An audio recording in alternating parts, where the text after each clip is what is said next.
ಶಾಸಕ ಎಸ್ಟಿ ಸೋಮಶೇಖರ್ ಬಿಜೆಪಿಯ ವಿರುದ್ಧ ಮತ್ತೆ ಹರಿಹಾಯ್ದಿದ್ದಾರೆ. ಉಚ್ಚಾಟನೆಗೊಂಡ ಎರಡು ದಿನಕ್ಕೆ ಮರಳಿ ಬಿಜೆಪಿಯನ್ನ ಸೇರಬಹುದಿತ್ತು. ಆದರೆ ಯಡಿಯೂರಪ್ಪ ಅವರ ಬೂಟು ನೆಕ್ಕೋದಕ್ಕೆ ಬರ್ತೀರಾ ಅಂತ ಹೇಳಿ ಕೇಳ್ತಾರೆ. ಏನ್ ಮಾಡೋಣ ಅಂತ ಹೇಳಿ ಸೋಮಶೇಖರ್ ಪ್ರಶ್ನೆ ಮಾಡಿದ್ದಾರೆ. ಈ ಮೂಲಕ ಎಸ್ಟಿ ಸೋಮಶೇಖರ್ ಮತ್ತೆ ಹರಿಹಾಯ್ದಿರುವಂತಹ ಘಟನೆ ನಡೆದಿದೆ. ಯಡಿಯೂರಪ್ಪ ಅವರ ವಿಚಾರವನ್ನ ಇಟ್ಕೊಂಡು ಅನೇಕ ವಿಷಯಗಳನ್ನ ಪ್ರಸ್ತಾಪ ಮಾಡಿದ್ದಾರೆ. ಮಾಜಿ ಸಿಎಂಗೆ 13 ಪ್ರಶ್ನೆ ಬೆನ್ನಲ್ಲೇ ಎಸ್ಟಿ ಸೋಮಶೇಖರ್ ಮತ್ತೆ ಹರಿಹಾಯ್ದಿದ್ದಾರೆ. 2028ಕ್ಕೆ ಆ ದೇವರು ಯಾವ ಕಡೆ ದಾರಿ ತೋರಿಸ್ತಾರೆ ನೋಡೋಣ. ಬಹಿರಂಗ ಪತ್ರ ಬೆನ್ನಲ್ಲೇ ಮತ್ತೆ ಅಡ್ಡಗೋಡೆ ಮೇಲೆ ದೀಪ ಇಟ್ಟಿದ್ದಾರೆ ಎಸ್ಟಿ ಸೋಮಶೇಖರ್.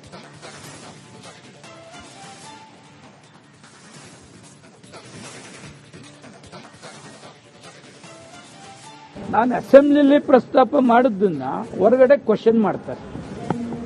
ಆ ಕ್ವಶನ್ ಮಾಡೋ ಸಂದರ್ಭದಲ್ಲಿ ನಾನೇನ್ ಮಾಡಿದೆ, ಅಕಸ್ಮಾತ್ ನೋಡಪ್ಪ ನಾನು ಬಿಜೆಪಿಯಿಂದ ಸಸ್ಪೆನ್ಷನ್ ಆಗಿರ್ಬೋದು, ನಾನು ಮನಸ್ಸು ಮಾಡಿದ್ರೆ 2 ದಿವಸದಲ್ಲಿ ನಾನು ಎಕ್ಸ್ಪೆಲ್ನ ಕ್ಯಾನ್ಸಲ್ ಮಾಡಿ ಮತ್ತೆ ಬಿಜೆಪಿಗೆ ಬರ್ಬೋದು.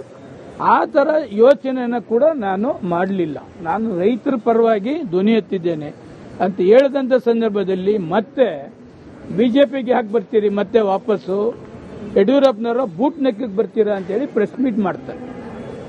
ಅದಕ್ಕೆ ನಾವೆಲ್ಲ ಕೂಡ ಭಾರತೀಯ ಜನತಾ ಪಕ್ಷಕ್ಕೆ ಸೇರಿದವರು. ಕಾಂಗ್ರೆಸ್ ಇಂದ ಹೋದೋ, ಜೆಡಿಎಸ್ ಇಂದ ಹೋದೋ, ಯಡಿಯೂರಪ್ಪನವರು ಗೌರವಯುತವಾಗಿ ನಮ್ಮನ್ನೆಲ್ಲ ನಡೆಸ್ಕೊಂಡಿದ್ದಾರೆ. ಅಂದ್ರೆ ನೆಕ್ಸ್ಟ್ ಯಾರಾದರೂ ಬಿಜೆಪಿಗೆ ಬರಬೇಕಾದ್ರೆ ಯಡಿಯೂರಪ್ಪ ಅವನ ಮಗನ ಬೂಟ್ ನೆಕ್ಕೊಂಡು ಹೋಗ್ಬೇಕಾ? ನಮಗೇನು ಸ್ವಾಭಿಮಾನ ಇಲ್ವಾ?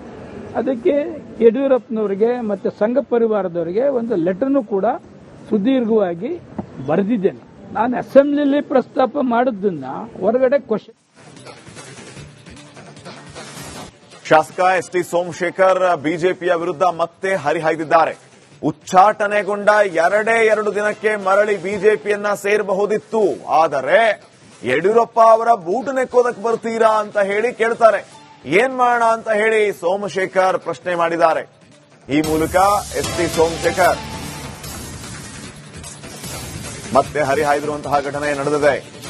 ಯಡಿಯೂರಪ್ಪ ಅವರ ವಿಚಾರವನ್ನ ಇಟ್ಕೊಂಡು ಅನೇಕ ವಿಷಯಗಳನ್ನ ಪ್ರಸ್ತಾಪ ಮಾಡಿದ್ದಾರೆ. ಮಾಜಿ ಸಿಎಂಗೆ 13 ಪ್ರಶ್ನೆ ಬೆನ್ನಲ್ಲೇ ಎಸ್ಟಿ ಸೋಮಶೇಖರ್ ಮತ್ತೆ ಹರಿಹಾಯ್ದಿದ್ದಾರೆ. 2028ಕ್ಕೆ ಆ ದೇವರು ಯಾವ ಕಡೆ ದಾರಿ ತೋರಿಸ್ತಾರೆ ನೋಡೋಣ.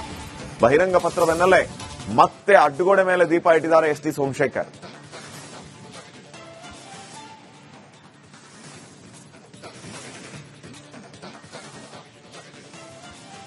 ನಾನು ಅಸೆಂಬ್ಲಿಲಿ ಪ್ರಸ್ತಾಪ ಮಾಡಿದ್ದನ್ನ ಹೊರಗಡೆ ಕ್ವಶನ್ ಮಾಡ್ತಾರೆ.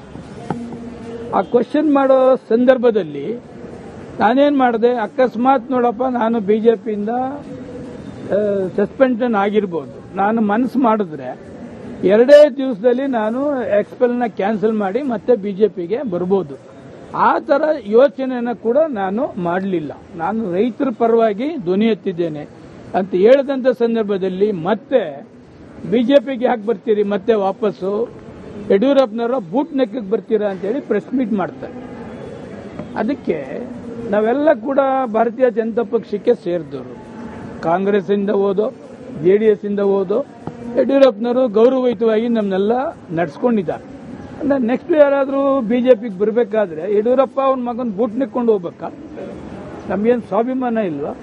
ಅದಕ್ಕೆ ಯಡಿಯೂರಪ್ಪನವರಿಗೆ ಮತ್ತೆ ಸಂಘ ಪರಿವಾರದವರಿಗೆ ಒಂದು ಲೆಟರ್ನು ಕೂಡ ಸುದೀರ್ಘವಾಗಿ ಬರೆದಿದ್ದೇನೆ.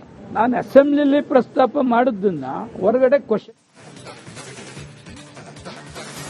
ಶಾಸಕ ಎಸ್ಟಿ ಸೋಮಶೇಖರ್ ಬಿಜೆಪಿಯ ವಿರುದ್ಧ ಮತ್ತೆ ಹರಿಹಾಯ್ದಿದ್ದಾರೆ. ಉಚ್ಚಾಟನೆಗೊಂಡ ಎರಡು ದಿನಕ್ಕೆ ಮರಳಿ ಬಿಜೆಪಿಯನ್ನ ಸೇರಬಹುದಿತ್ತು. ಆದರೆ ಯಡಿಯೂರಪ್ಪ ಅವರ ಬೂಟು ನೆಕ್ಕೋದಕ್ಕೆ ಬರ್ತೀರಾ ಅಂತ ಹೇಳಿ ಕೇಳ್ತಾರೆ. ಏನ್ ಮಾಡೋಣ ಅಂತ ಹೇಳಿ ಸೋಮಶೇಖರ್ ಪ್ರಶ್ನೆ ಮಾಡಿದ್ದಾರೆ. ಈ ಮೂಲಕ ಎಸ್ಟಿ ಸೋಮಶೇಖರ್ ಮತ್ತೆ ಹರಿಹಾಯ್ದಿರುವಂತಹ ಘಟನೆ ನಡೆದಿದೆ. ಯಡಿಯೂರಪ್ಪ ಅವರ ವಿಚಾರವನ್ನ ಇಟ್ಕೊಂಡು ಅನೇಕ ವಿಷಯಗಳನ್ನ ಪ್ರಸ್ತಾಪ ಮಾಡಿದ್ದಾರೆ. ಮಾಜಿ ಸಿಎಂಗೆ 13 ಪ್ರಶ್ನೆ ಬೆನ್ನಲ್ಲೇ ಎಸ್ಟಿ ಸೋಮಶೇಖರ್ ಮತ್ತೆ ಹರಿಹಾಯ್ದಿದ್ದಾರೆ. 2028ಕ್ಕೆ ಆ ದೇವರು ಯಾವ ಕಡೆ ದಾರಿ ತೋರಿಸ್ತಾರೆ ನೋಡೋಣ. ಬಹಿರಂಗ ಪತ್ರ ಬೆನ್ನಲ್ಲೇ ಮತ್ತೆ ಅಡ್ಡಗೋಡೆ ಮೇಲೆ ದೀಪ ಇಟ್ಟಿದ್ದಾರೆ ಎಸ್ಟಿ ಸೋಮಶೇಖರ್.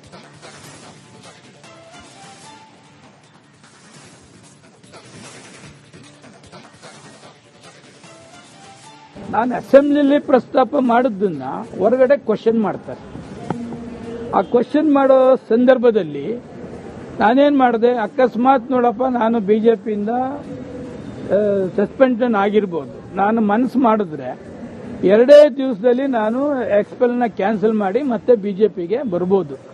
ಆ ತರ ಯೋಚನೆಯನ್ನ ಕೂಡ ನಾನು ಮಾಡಲಿಲ್ಲ. ನಾನು ರೈತರ ಪರವಾಗಿ ಧ್ವನಿ ಎತ್ತಿದ್ದೇನೆ ಅಂತ ಹೇಳಿದಂತ ಸಂದರ್ಭದಲ್ಲಿ ಮತ್ತೆ ಬಿಜೆಪಿಗೆ ಯಾಕೆ ಬರ್ತೀರಿ, ಮತ್ತೆ ವಾಪಸ್ಸು ಯಡಿಯೂರಪ್ಪನವರ ಬೂಟ್ ನೆಕ್ಕಿಗೆ ಬರ್ತೀರಾ ಅಂತೇಳಿ ಪ್ರೆಸ್ ಮೀಟ್ ಮಾಡ್ತಾರೆ. ಅದಕ್ಕೆ ನಾವೆಲ್ಲ ಕೂಡ ಭಾರತೀಯ ಜನತಾ ಪಕ್ಷಕ್ಕೆ ಸೇರಿದವರು, ಕಾಂಗ್ರೆಸ್ ಇಂದ ಹೋದೋ ಜೆಡಿಎಸ್ ಇಂದ ಹೋದೋ ಯಡಿಯೂರಪ್ಪನವರು ಗೌರವಯುತವಾಗಿ ನಮ್ಮನ್ನೆಲ್ಲ ನಡೆಸ್ಕೊಂಡಿದ್ದಾರೆ. ಅಂದ್ರೆ ನೆಕ್ಸ್ಟ್ ಯಾರಾದರೂ ಬಿಜೆಪಿಗೆ ಬರಬೇಕಾದ್ರೆ ಯಡಿಯೂರಪ್ಪ ಅವನ ಮಗನ ಬೂಟ್ ನೆಕ್ಕೊಂಡು ಹೋಗ್ಬೇಕಾ? ನಮಗೇನು ಸ್ವಾಭಿಮಾನ ಇಲ್ವಾ? ಅದಕ್ಕೆ ಯಡಿಯೂರಪ್ಪನವರಿಗೆ ಮತ್ತೆ ಸಂಘ ಪರಿವಾರದವರಿಗೆ ಒಂದು ಲೆಟರ್ನು ಕೂಡ ಸುದೀರ್ಘವಾಗಿ ಬರೆದಿದ್ದೇನೆ. ನಾನು ಅಸೆಂಬ್ಲಿಲಿ ಪ್ರಸ್ತಾಪ ಮಾಡಿದ್ದನ್ನ ಹೊರಗಡೆ ಕ್ವಶನ್. ಶಾಸಕ ಎಸ್ಟಿ ಸೋಮಶೇಖರ್ ಬಿಜೆಪಿಯ ವಿರುದ್ಧ ಮತ್ತೆ ಹರಿಹಾಯ್ದಿದ್ದಾರೆ.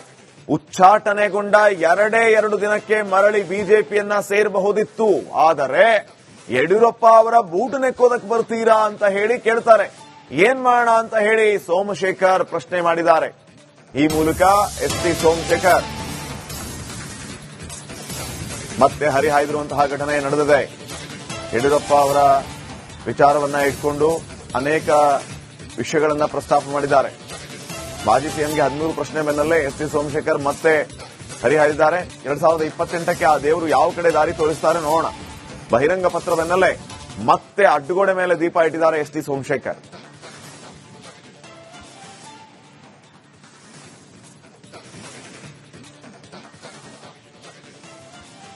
ನಾನು ಅಸೆಂಬ್ಲಿಲಿ ಪ್ರಸ್ತಾಪ ಮಾಡಿದ್ದನ್ನ ಹೊರಗಡೆ ಕ್ವಶನ್ ಮಾಡ್ತಾರೆ. ಆ ಕ್ವಶನ್ ಮಾಡೋ ಸಂದರ್ಭದಲ್ಲಿ ನಾನೇನ್ ಮಾಡಿದೆ, ಅಕಸ್ಮಾತ್ ನೋಡಪ್ಪ ನಾನು ಬಿಜೆಪಿಯಿಂದ ಸಸ್ಪೆನ್ಷನ್ ಆಗಿರ್ಬೋದು, ನಾನು ಮನಸ್ಸು ಮಾಡಿದ್ರೆ 2 ದಿವಸದಲ್ಲಿ ನಾನು ಎಕ್ಸ್ಪೆಲ್ನ ಕ್ಯಾನ್ಸಲ್ ಮಾಡಿ ಮತ್ತೆ ಬಿಜೆಪಿಗೆ ಬರ್ಬೋದು. ಆ ತರ ಯೋಚನೆಯನ್ನ ಕೂಡ ನಾನು ಮಾಡಲಿಲ್ಲ. ನಾನು ರೈತರ ಪರವಾಗಿ ಧ್ವನಿ ಎತ್ತಿದ್ದೇನೆ ಅಂತ ಹೇಳಿದಂತ ಸಂದರ್ಭದಲ್ಲಿ ಮತ್ತೆ ಬಿಜೆಪಿಗೆ ಯಾಕೆ ಬರ್ತೀರಿ, ಮತ್ತೆ ವಾಪಸ್ಸು ಯಡಿಯೂರಪ್ಪನವರ ಬೂಟ್ ನೆಕ್ಕಿಗೆ ಬರ್ತೀರಾ ಅಂತೇಳಿ ಪ್ರೆಸ್ ಮೀಟ್ ಮಾಡ್ತಾರೆ. ಅದಕ್ಕೆ ನಾವೆಲ್ಲ ಕೂಡ ಭಾರತೀಯ ಜನತಾ ಪಕ್ಷಕ್ಕೆ ಸೇರಿದವರು, ಕಾಂಗ್ರೆಸ್ ಇಂದ ಹೋದೋ ಜೆಡಿಎಸ್ ಇಂದ ಹೋದೋ ಯಡಿಯೂರಪ್ಪನವರು ಗೌರವಯುತವಾಗಿ ನಮ್ಮನ್ನೆಲ್ಲ ನಡೆಸ್ಕೊಂಡಿದ್ದಾರೆ. ಅಂದ್ರೆ ನೆಕ್ಸ್ಟ್ ಯಾರಾದರೂ ಬಿಜೆಪಿಗೆ ಬರಬೇಕಾದ್ರೆ ಯಡಿಯೂರಪ್ಪ ಅವನ ಮಗನ ಬೂಟ್ ನೆಕ್ಕೊಂಡು ಹೋಗ್ಬೇಕಾ? ನಮಗೇನು ಸ್ವಾಭಿಮಾನ ಇಲ್ವಾ? ಅದಕ್ಕೆ ಯಡಿಯೂರಪ್ಪನವರಿಗೆ ಮತ್ತೆ ಸಂಘ ಪರಿವಾರದವರಿಗೆ ಒಂದು ಲೆಟರ್ನು ಕೂಡ ಸುದೀರ್ಘವಾಗಿ ಬರೆದಿದ್ದೇನೆ. ನಾನು ಅಸೆಂಬ್ಲಿಲಿ ಪ್ರಸ್ತಾಪ ಮಾಡಿದ್ದನ್ನ ಹೊರಗಡೆ ಕ್ವಶನ್